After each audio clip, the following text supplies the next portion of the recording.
कहानी Diego Alves की है। ये सीरियल किलर का नाम है। डिएगो एल्वेस इस्तांबुल कह रहा हूँ मैं, जब पुर्तगाल पहुँचता है और वहाँ पे नौकरी की तलाश इधर उधर करता है, भटकता है और उसे नौकरी नहीं मिलती। वो लिस्बन आया था, इसकी पैदाइश स्पेन की थी, लेकिन रोज़ी रोटी की तलाश में ये लिस्बन उस वक्त पहुंचता है और वहाँ पे कामकाज की तलाश करता है। लेकिन इसे जगह से दूसरी जगह भटकते भटकते ये परेशान हो जाता है। इस दौरान में कुछ ऐसे लोग इससे टकराते हैं जो थोड़े गलत रास्ते पे थे, तो उनको देखता है कि ये लोग नौकरी तो करते नहीं हैं पर इनकी ज़िंदगी सही सही चल रही है। तो जब बारीकी में गया तो पता चला कि वो लोग छोटे मोटे क्राइम करते हैं और उससे अपनी ज़िंदगी गुजारते हैं। वहाँ से इसको आइडिया आया कि नौकरी मिल नहीं रही है, ज़िंदगी अच्छी चल नहीं रही है, तो क्यों ना इनकी तरह आराम की ज़िंदगी गुजारते हैं, बिना ज़्यादा मेहनत किए वे क्राइम करते हैं और वैसे ही रहेंगे। तो इसने शुरुआत लूटपाट से की। अक्सर लिस्बन के ऐसे इलाकों में जाता जहाँ भीड़ भाड़ कम होती और जहाँ किसी को अकेला या दो लोग इकट्ठे दिखते, ये उनके पर टूट पड़ता, उनसे लूटपाट करता और फिर अपनी ज़िंदगी जीता। पर शुरुआत इसने लूटपाट से की, सिर्फ लूटपाट करता और निकल लेता। लेकिन फिर इसे लालच आई कि बड़ा हाथ मारा जाए, तो कैसे? फिर इसने इस पर सोचना शुरू किया। सोचने के बाद इसने पाया कि लिस्बन में एक पुल है और उस पुल की हाइट करीब 213 फुट उसकी ऊंचाई थी और वो पुल एक ज़रिया था लिस्बन से आउटर एरिया में जाने के लिए, जो लिस्बन के बाहर का इलाका है। तो उस पुल का इस्तेमाल आमतौर पर वो किसान करते थे जो खेती बाड़ी करते थे और वो उस पुल के ज़रिए लिस्बन शहर में दाखिल होते, दिन भर अपने फल सब्जियां बेचते, शाम को अपनी कमाई के साथ उसी पुल के रास्ते वापस घर लौट जाते। डिएगो एल्वेस ने पूरा रिसर्च किया। उसने देखा कहाँ पे कम जोखिम है, कहाँ कम खतरा है। उसके बाद ये पुल उसकी नज़र में आ गया। उसने देखा कि अक्सर शाम को किसान लोग जो हैं वो किसान इस पुल से गुजरते हैं और सुबह इसी पुल से आते हैं। फिर उसने जब बारीकी से रेकी की तो लगा कि जैसे जैसे शाम ज़्यादा ढलती जाती है किसानों का झुंड कम होता जाता है। कई बार ऐसा होता है कि इक्का दुक्का किसान अकेले ही चला जा रहा है। शुरू में ग्रुप में जाते हैं, फिर जैसे जैसे शाम ढलती जाती है अकेले होते जाते हैं। कोई कभी किसी की सब्ज़ी नहीं बिकी या फिर फल नहीं बिका या लेट हो गया तो बेचारा अकेला निकल लेता था। डिएगो ने तय किया कि जो शाम को सबसे आखिर में उस पुल से गुजरे, जो अकेला हो, ये उसी को अपना निशाना बनाएगा ताकि पकड़े जाने का खतरा ना हो। तरीका काम कर गया। शाम को ये उस पुल पे घात लगा कर बैठता, किसान झुंड में जा रहे होते उन्हें छोड़ देता, जो किसान अकेला होता ये अचानक उन पे टूट पड़ता, उनसे सारे पैसे लूटता और लूटने के बाद उस ऊंचाई से पुल के वो उनको नीचे फेंक देता। अब इतने ऊंचाई से गिरने के बाद किसी के बचने की उम्मीद होती नहीं है, तो किसान की मौत हो जाती। ये सिलसिला शुरू हुआ। धीरे धीरे उसने उस पुल को ही अपना ठिकाना बना लिया। खामोशी से आता, शाम ढले किसी एक किसान को अपना शिकार करता। डिपेंड करता है कि उस किसान के पास से कितने पैसे मिले। अगर वो पैसे उसके लिए कुछ दिन के लिए काफ़ी होते तो फिर कुछ दिन आराम से शहर में घूमता, मज़े करता, और जब पैसे ख़त्म हो जाते फिर वो पुल का रुख करता। तो ऐसा नहीं था कि वो हर दिन आता। डिपेंड करता था कि लूटने वाले से उसने कितना लूटा, उस लूट के पैसे से उसका कितने दिन का खर्चा चलेगा, और जब वो खर्चा उसका ख़त्म होने लगता तब फिर ये अगले शिकार की तलाश में उस पुल पे पहुंचता। उसके बाद ये सिलसिला शुरू हो गया। हफ्ता, कभी 3 दिन, कभी 5 दिन, कभी दूसरे दिन उसने हर पुल से एक एक किसान को निशाना बनाना शुरू किया। इस दौरान में कुछ किसान हट्टे कट्टे थे, उन्होंने विरोध किया तो इसने उनको चाकू मारा और चाकू मार के फिर ऊपर से नीचे फेंक दिया। हफ्ता महीना गुजरा। महीना गुजरने के बाद अब ये हुआ कि धीरे धीरे किसान गायब हो रहे हैं। जिस इलाके से, जिस बस्ती से आते थे, जाहिर सी बात है एक दूसरे को जानने वाले, अब उसमें ये हो गया कि 1, 2, 3, 4, 5, 10, 15, 20 किसान कम होते जा रहे हैं। तो पहले शुरू में ये लोगों को लगा कि कुछ किसान अपना बेचने के लिए गए, वो शहर में ही रह गए, लिस्बन से लौटे नहीं, लौट आएंगे। लेकिन एक एक करके जब मिसिंग शुरू हो गई, किसान वापस नहीं आ रहे हैं गाँव अपने घर, तो बात फैल। तब तक करीब 20-30 किसान गायब हो चुके थे। अब ये बात पुलिस तक पहुंची, तो पुलिस ने शुरू में ये लगा कि एक तो उस वक्त वहाँ की जो हालत थी, खेती बाड़ी, मौसम, बहुत सारी चीज़ें ऐसी थी जो किसानों के लिए दुश्वार थी काफ़ी। तो और उससे कुछ साल पहले इसी मुफलिसी और सही से खेती बाड़ी नहीं हो रही थी, जो अपने हिंदुस्तान में भी है, जो अक्सर किसान खुदकुशी करते हैं। तो पुर्तगाल में भी किसानों की खुदकुशी का कुछ मामला सामने आया। तो जब ये किसानों की गुमशुदगी की बात आई, तो पुलिस को लगा कि शायद ये लोग किसान जो गायब हैं, इन्होंने खुदकुशी कर ली। इत्तेफाक से पुल के नीचे से कुछ लोगों का गुजर हुआ और वहाँ पे उन्होंने कुछ लाशें मिली। उन लाशों को लाया गया तो देखा गया कि ये किसान हैं।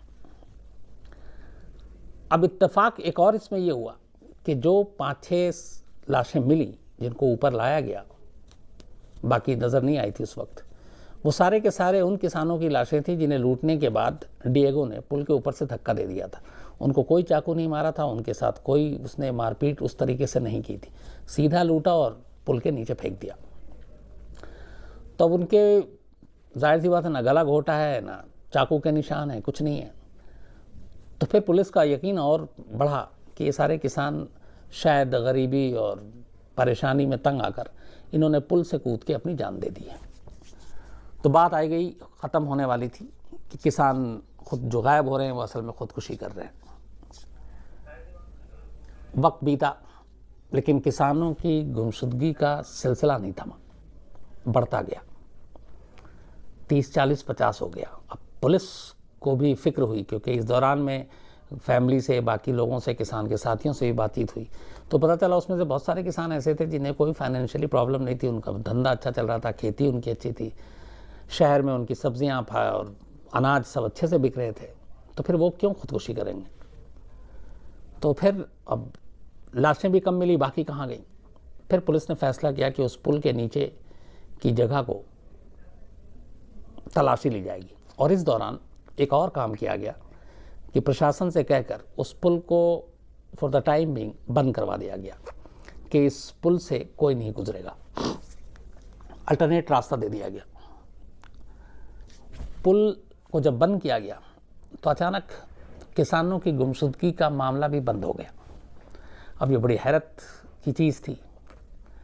फिर पुलिस ने फैसला किया कि पुल के नीचे जाके वो तलाशी लेंगे। इसके बाद पूरे पुल के नीचे के तमाम एरिया, वहाँ पे पानी भी था, नदी भी थी, पत्थर भी थे, उनकी तलाशी ली गई। तलाशी रंग लाई और धीरे धीरे करके किसानों की लाशें मिलनी शुरू हुई, जिनकी तादाद 30, 40, 50। उन लाशों को जब लाया गया तो उनमें से कुछ लाशें ऐसी मिली जिन पे तेज़ धार चाकुओं के निशान थे। जब वो निशान मिले तो फिर पुलिस की भी आंखें टेढ़ी हुई, लगा कि मामला गड़बड़ है, ये खुदकुशी का नहीं बल्कि कत्ल का मामला है। और इसी के बाद पुलिस ने पहली बार माना कि कोई कातिल है जो किसानों का कत्ल कर रहा है और ये खुदकुशी नहीं कर रहे हैं। पुलिस ने अपने सारे घोड़े खोल दिए उस कातिल तक पहुंचने के लिए, लेकिन कोई कामयाबी हाथ नहीं लगी। इस दौरान में डिएगो एल्वेस को मालूम था और वहाँ की जो शहर में चर्चा भी हो गई थी एक गुमनाम कातिल की, किसान के गायब होने की, किसान की लाशें मिलने की, उनके कत्ल की। तो डिएगो ने तय किया कि पुलिस को चकमा देने के लिए वो कुछ वक्त खामोश रहेगा और कोई क्राइम नहीं करेगा, वरना नज़रों में आ जाएगा। उसे डर था। तो करीब 2 से 3 साल तक ये खामोश रहा, इसने कोई क्राइम नहीं किया। इस दौरान में किसानों की गुमशुदगी, किसानों की मौत, किसानों का कत्ल, सब कुछ थम सा गया, रुक गया। जब ये थम गया, इधर 3 साल ये भी खामोश रहा, फिर सरकार ने कहा कि चलो इस पुल को दोबारा खोल देते हैं, वहाँ पे सिक्योरिटी बढ़ा देते हैं। पुल खुला, सिक्योरिटी बढ़ा दी गई, कोई किसान गायब नहीं हुआ। लेकिन 3 साल के बाद अब डिएगो छटपटाने लगा। उसे मालूम था कि उसकी आमदनी का ज़रिया एक ही है, क्राइम, लूटपाट। तो वो क्या करे? तो वो अंडरग्राउंड था। इसके बाद फिर उसने तय किया कि अब वो अपने क्राइम का तरीका बदलेगा। उसे लगा कि अकेला मैं अब क्राइम करता रहूँगा तो पकड़ा जाऊँगा और बहुत बड़ी लूट को अंजाम नहीं दे पाऊँगा, उसके लिए गैंग ज़रूरी है। तब उसने 3 साल के बाद क्राइम छोड़ने की बजाय एक नया आइडिया लेकर आया कि बड़े पैमाने पे अब वो क्राइम करेगा। इसके बाद उसने सबसे पहले ऐसे लोगों को शिकार बनाना शुरू किया जो गरीब थे, जिनका थोड़ा सा रुझान क्राइम की तरफ था। जहाँ से शुरू में इसको प्रेरणा मिली थी उस शहर की, तो इसने अपने बारे में कुछ नहीं बताया कि इसका पास्ट क्या था, उन किसानों का असल में सीरियल किलर यही था, बट ये कि लूटपाट करते हैं और धीरे धीरे कुछ गरीब, ज़रूरतमंद और जो सोच से क्रिमिनल थे उनको इकट्ठा किया और उनके साथ मिलकर इसने गैंग बनाया। थोड़ी बहुत लिस्बन में लूटपाट की, पैसे जमा किए और फिर उस गैंग के लिए हथियार खरीदे। क्यों? क्योंकि उसे मालूम था कि अब गैंग बनने के बाद पुलिस से भी आमना सामना होगा और बड़े क्राइम को अंजाम देंगे तो पुलिस का भी मुकाबला करना है, तो उसके लिए हथियार खरीदा गया। इसके बाद उसने अब पुल और किसान छोड़कर लिस्बन के रईस लोगों की बस्तियों में क्राइम करना शुरू किया। ये किसी भी रैकी करता पता चल जाता किस किस घर में कौन अमीर लोग हैं, कितने लोग हैं, वहाँ घुसना, क्राइम करना कितना आसान है, ख़तरा तो नहीं है। इन सारी चीज़ों को परखने के बाद ये अपने गैंग के साथ उस घर में दाखिल होता, सारे कीमती सामान, पैसे लूट लेता, लेकिन जाते जाते उस घर में मौजूद जो भी शख्स होता उसको बड़ी ही बेरहमी से मार डालता। तो 3-3.5 साल पहले तक पूरा लिस्बन किसानों की गुमशुदगी और मौत को लेकर परेशान। 3-3.5 साल बाद अचानक अब शहर के अंदर क्राइम की वारदात बढ़ने लगी। पुलिस परेशान कि क्या करे, और इस दौरान में पुलिस सोचती रही, तब तक लगातार शहर के अमीरों के घर पे हमले होते रहे और ये उन्हें मारता रहा और लूटता रहा। ये सिलसिला भी चलता रहा। पुलिस वैसे ही हाथ खाली जैसे किसानों के मामले में। प्रेशर ज़्यादा, लोग अब सहमे हुए, लिस्बन में डरे हुए, पहले कभी ऐसा हुआ नहीं था। पुलिस ने अपने सारे मुखबिर, जासूस सब पूरे फील्ड में उतार दिए, लेकिन कामयाबी नहीं मिल रही थी। इसी दौरान में लिस्बन के एक बहुत मशहूर डॉक्टर थे और बहुत ही रईस अमीर, वो एक रईसों की बस्ती में रहते थे।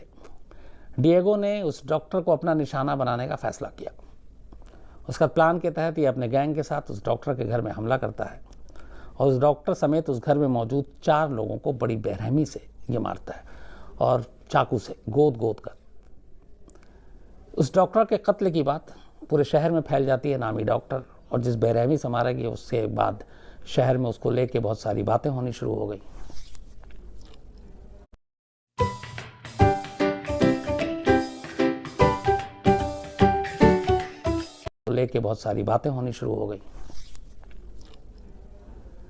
अब पुलिस के ऊपर प्रेशर था।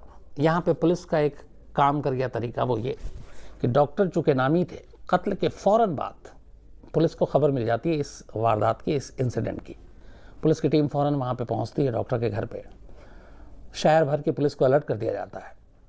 इस दौरान में जब ये डिएगो ने अपना गैंग बनाया तो ये शहर में रहने की बजाय शहर के बाहर एक सुनसान जंगल का इलाका था। ये लोग वहाँ उन्होंने अपना ठिकाना बना रखा था। शहर में वारदात करते, जंगल में जाकर छुप जाते। थोड़ी बहुत पुलिस को जानकारी मिली थी कि कुछ ऐसे लोग हैं जो शहर में नहीं हैं, जो शहर के बाहर से आते हैं, शहर में वारदात करते हैं और चले जाते हैं। डॉक्टर के इंसिडेंट की खबर पुलिस को बहुत जल्दी मिली, वरना इससे पहले जो शहर में लूटपाट और कत्ल हो रहा था वो रात में होता था और सुबह से पहले पुलिस को खबर ही नहीं मिलती थी, क्योंकि घर के अंदर जितने लोग होते थे वो सारे मारे जा चुके हैं, तो बताने वाला कोई है नहीं। लेकिन इत्तेफाक से उस डॉक्टर के कत्ल के बाद किसी एक पड़ोसी को डॉक्टर से कुछ काम था, वो डॉक्टर के घर पहुँचता है उसी अगले आधे घंटे के अंदर, और वहाँ का मंजर देखता है कि डॉक्टर और घर में 4 लोगों की मौत, लाशें हैं। तो वो चीखता है, पुलिस को इन्फॉर्म करता है, पुलिस पहुंच जाती है। अब पुलिस के सामने एक बड़ा वो था कि मौका कि डॉक्टर के कत्ल को ज़्यादा वक्त नहीं हुआ था, तो कातिल जहां भी था वो शहर में आसपास ही है, बहुत दूर नहीं गया होगा। पुलिस पूरे शहर की पुलिस को अलर्ट कर देती है। इसके बाद 4-5 संदिग्ध लोग शहर से बाहर निकलते हुए, चूँकि सारी नाकाबंदी कर दी गई थी, पुलिस के हत्थे चढ़ जाते हैं।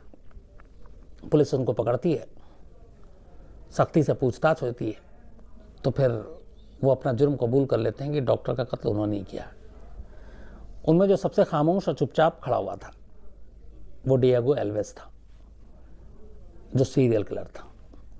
तो पुलिस बाकी लोगों से बात करती है, उनका हिस्ट्री खंगालती है, तो पता चलता है कि ये सब हाल के छोटे मोटे क्रिमिनल थे। और अभी फिर बातचीत में पता चल जाता है कि इनके गैंग का सरदार कौन है, तो वो डिएगो एल्वेस निकलता है। डिएगो एल्वेस की पुलिस फिर रिकॉर्ड निकालती है, तो उसका रिकॉर्ड ही मिसिंग। लेकिन फिर कुछ ना कुछ ऐसी चीज़ें होती हैं कि पुलिस को शक होता है कि जिस बड़े पैमाने पे लिस्बन शहर के अंदर कत्लेआम हो रहा है, इससे 3 साल पहले जो कुछ हुआ था, क्योंकि उसमें भी चाकू के सारे निशान मिले थे, तो क्या उसका इससे कोई कनेक्शन है? लिस्बन पुलिस बड़ी अक्लमंदी से पूरे केस की तफ्तीश करती है, सारी कड़ियाँ जोड़ती है। उसके बाद डिएगो से पूछताछ होती है और डिएगो एल्विस अपना जुर्म कबूल कर लेता है। जब वो जुर्म कबूल करता है तो कहता है कि 70 के बाद शायद उसे उसकी गिनती याद नहीं है, तो 70 लोगों का उसने कत्ल किया था। बोला ऊपर भी हो सकता है, और कितना ऊपर एग्जैक्ट याद नहीं है, लेकिन 70 प्लस उसने माना। जब ये बात सामने आई, पूरा लिस्बन, पूरा पुर्तगाल सन्न रह गया, क्योंकि पुर्तगाल की हिस्ट्री में इतना बड़ा सीरियल किलर जिसने 70 से ज़्यादा लोगों को अकेले मारा, कोई दूसरी मिसाल थी नहीं। इसको लेके बहुत हंगामा हुआ, लोगों में गुस्सा था और कहा गया कि इसको सख्त से सख्त सज़ा दी जाए। कोर्ट ने फ़ौरन आनन फानन में मुकदमे की कार्रवाई शुरू की। फरवरी 1841 में अदालत ने सज़ा सुनाई डिएगो एल्विस को सज़ाए मौत, और उस वक्त पुर्तगाल में सज़ाए मौत फांसी दे के दी जाती थी। तो जब इसको सज़ाए मौत दी सुनाई गई और तारीख फिक्स हो गया फांसी देने का, तब लिस्बन के कुछ जो डॉक्टर थे और साइंटिस्ट, वो रिसर्च कर रहे थे इंसानी खोपड़ी की उन कोशिकाओं की, कि जहाँ से कुछ पता चले कि ऐसे लोग क्या सोचते हैं। इसको साइंस के टर्म में फ्रेनोलॉजी उस वक्त कहा जाता है। फ्रेनोलॉजी जो मस्तिष्क विज्ञान है, दिमाग ज्ञान। तो वो कर रहे थे कि ऐसे लोग जैसे सीरियल किलर होते हैं, इनके दिमाग में चलता क्या है, ये क्यों आम इंसानों से अलग होते हैं, एक इंसान दूसरे इंसान का कत्ल कैसे कर सकता है, इतनी बड़ी तादाद में कैसे कर सकता है। तो वहाँ पे फ्रेनोलॉजी की पढ़ाई पे बड़ा जोर दिया जा रहा था, और वहाँ पे पूरी एक टीम साइंटिस्ट की वो इसके ऊपर रिसर्च कर रही थी।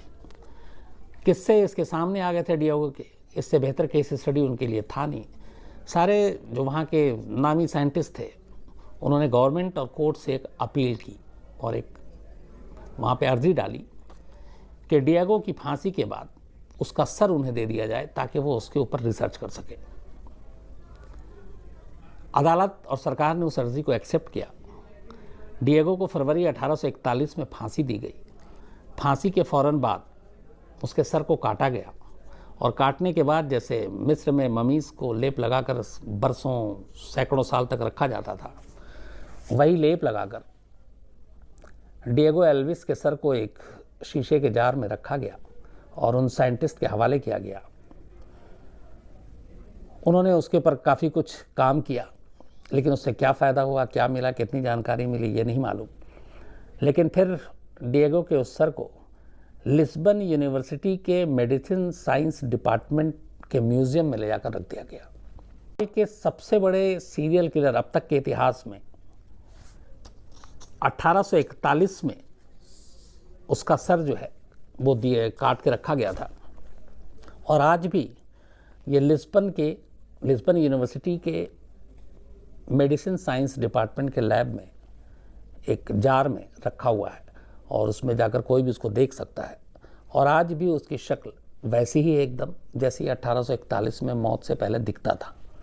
आंखें खुली हुई हैं तस्वीर में, बाल वैसे ही है, हल्की हल्की मूछें हैं, गोरा रंग है, और उसको देख के लगता नहीं है कि आदमी 70 से ज़्यादा लोगों का कातिल हो सकता है।